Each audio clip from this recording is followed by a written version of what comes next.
जय भीम दोस्तों। उत्तर प्रदेश जो कि सियासत का एक गढ़ है, यहाँ पर कई सारी पार्टियां अपने मुद्दे लेकर हाजिर हुआ करती हैं।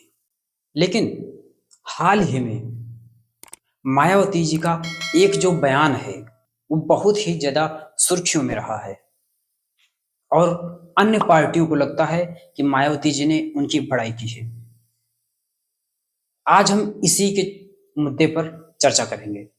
आपको पता होगा कि मायावती जी काशीराम जी के पुण्यतिथि पर काशीराम स्मारक पार्क लखनऊ में उन्होंने एक भाषण दिया, जिनमें उन्होंने योगी सरकार की थोड़ा सा बड़ाई कर दी। उन्होंने कहा कि अंबेडकर पार्क की देखभाल करने के लिए वो उनकी सराहना करती है मायावती जी। लेकिन कई अन्य पार्टियों ने ऐसा दिखाया कि मायावती जी बीजेपी की या फिर योगी आदित्यनाथ जी की बड़ाई कर रही हैं। लेकिन वास्तविकता ये नहीं है दोस्तों। मायावती जी इस बात की प्रशंसा कर रही थी कि अखिलेश यादव जी जब आए थे उन्होंने पार्क की बद से बदतर हालत बना दी थी। आपको याद होगा अखिलेश यादव जी का वो दौर जिस समय अंबेडकर पार्क की हालत खस्ता हो गई थी, वहां के कर्मचारियों की हालत खस्ता हो गई थी, वेतन रुक गए थे, पार्क टूट रहे थे, लेकिन उसके ऊपर कोई भी ध्यान नहीं दिया जा रहा था। विद्युत आपूर्ति ठप थी, जल निकास बिल्कुल बंद हुआ पड़ा था और सारे पार्क कई दिनों तक बंद थे। लेकिन जब योगी जी आए तो उन्होंने अंबेडकर पार्क की हालत थोड़ा सा अच्छी की। उन्होंने उसके लिए फंड रिलीज किए, जो कि टिकट का पैसा आता है वो केवल पार्क के उत्थान के लिए खर्च करना शुरू किया।